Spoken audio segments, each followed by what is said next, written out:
निकी जो बानो चिड़िया की बेटी थी नाश्ते के वक्त मुंह फुलाकर बैठी थी। बानो चिड़िया ने नरमी से पूछा, बेटा दलिया रखा है, दूध भी गर्म है, जल्दी से खा लो। निकी ने त्योरी चढ़ाई और बोली, नहीं मम्मा, मैंने आज सादा खाना नहीं खाना, ना दूध ना अनाज। आज तो मैं बर्गर खाऊंगी, और वो भी मोर भाई की दुकान से। बानो हैरान रह गई। क्या बर्गर? ये किस दिन से तुम्हें पसंद आने लगा? निकी ने बड़े फख्र से जवाब दिया, आज स्कूल में सब दोस्तों ने बताया कि मोर भाई ने एक नई दुकान खोली है, मोर बर्गर हाउस। वहाँ का बर्गर तो सब खा रहे हैं, और जो भी खाता है वाह वाह करता है। उधर कालू चचा अपने घर में अखबार पढ़ रहे थे। उनका बेटा टीनू कौवा भागता हुआ आया, अब्बू अब्बू आज मैंने सादा खाना नहीं खाना। कालू चचा ने चश्मा उतारा और पूछा, तो फिर क्या खाएगा जनाब? टीनू बोला, बर्गर, मोर भाई का खास बर्गर, पूरे जंगल में चर्चा है। पिछले कमरे से आवाज आई, अरे मुझे भी बर्गर खाना है। ये आवाज थी बेगम कौवी की, कालू चचा की बीवी। वो अपना दुपट्टा संभालती हुई किचन से निकली और बोली, मैं तो थक गई हूँ, रोज वही दाल दाना खा खा कर। आज मुझे भी मोर के बर्गर का मजा लेना है। यूं लग रहा था जैसे पूरा जंगल मोर भाई के बर्गर का दीवाना हो गया हो। आखिरकार सब इकट्ठे होकर मोर बर्गर हाउस पहुंचे। मोर भाई ने बड़ी इज्जत से सबका इस्तकबाल किया। आइए आइए जंगल के खास मेहमान, आज सबके लिए मेरा खास मोर बर्गर तैयार है, ताजा खालस मजेदार। सबने बर्गर खाए, उंगलियां चाटी और खुशी खुशी वापस आए। घर आकर भानु चिड़िया ने निकी से कहा, बेटा कभी कभी मजे की चीज खा लेना ठीक है, लेकिन रोज का खाना छोड़ना अच्छी बात नहीं। दूध अनाज सब्जी ये तुम्हें ताकतवर बनाते हैं। निकी ने मुस्कुराकर सर हिलाया। ठीक है मम्मा, वादा, कल से मैं सादा खाना भी खाऊंगी, लेकिन कभी कभार बर्गर भी। भानु हंस पड़ी। तफरी भी जरूरी है, मगर रोजमर्रा की अच्छी खुराक हमारी असल ताकत है। सच्ची सेहत वही है जो तवाज़ुन में हो। जंगल में सुबह की ठंडी हवा चल रही थी।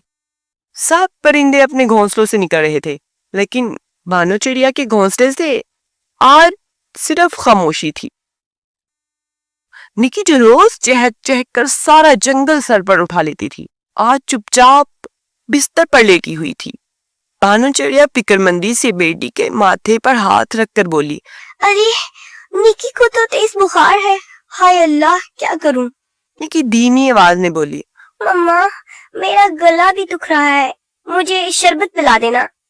भानु चिड़िया ने फौरी तौर पर किचन देखा, लेकिन अफसोस न तो घर में शरबत था न शहद, और कोई और दुआ भी न थी। अचानक इसे याद आया, अरे पीनू कवि के घर तो शरबत है और जड़ी बूटियां सब कुछ होते हैं, वो तो रोज दुकान पर तरह तरह की शरबत बनाती है। भानु फौरन अपना दुपट्टा संभाल के पीनू कवि के घर पहुंची, दस्तक दी और पुकारा, पीनू बहना दरवाजा खोलो। पीनू कवि बाहर आई, हाथ में चम्मच था और आंखों में चालाकी। ओ भानु खैरियत? भानु चिड़िया ने बेकरारी से कहा, बहना निकी को तेज बुखार है, गला भी खराब है, तुम्हारे पास अगर कोई शरबत हो तो दे दो, मैं फौरन पिला दूं उसे। पीनू कवि जरा घबरा गई। इसके किचन में तो कई बोतलें भरी पड़ी थी, लेकिन वो सोचने लगी, अगर मैंने भानु को मुफ्त में शरबत दे दिया तो कल को मैं बेचूंगी क्या? इसने झूठ बोल से आंखें फैलाकर कहा, हाय बहना मेरे घर में तो बिल्कुल कुछ भी नहीं है, सारा शरबत खत्म हो गया है, कल नया बनाऊंगी तो दे दूंगी। भानु चिड़िया ने दुख से सर हिलाया, अच्छा बहना जो ठीक लगे। वो दिल कराहता वापस चली गई। उसी वक्त पास से मोर भाई गुजरे, जिन्होंने भानु की परेशानी देखी तो पूछा, क्या हुआ भानु बहन? भानु ने सारी बात बताई। मोर भाई फौरन बोले, अरे फिक्र न करो, मेरे पास जंगल के खास फूलों से बना खालिस शरबत है, ये लो और निकी को फौरन बुलाओ।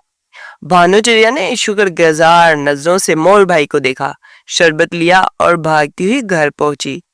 निकी को शरबत पिलाया तो थोड़ी देर बाद निकी की तबीयत संभलने लगी। अगले दिन निकी हंसती खेलती बाहर निकली और सब परिंदों ने पूछा, अरे निकी तुम्हें तो बुखार था, نکی ہنسی. مور بھائی کی شربت نے بچا لیا. میری ماما کہتی ہیں خالص چیز میں برکت ہوتی ہے.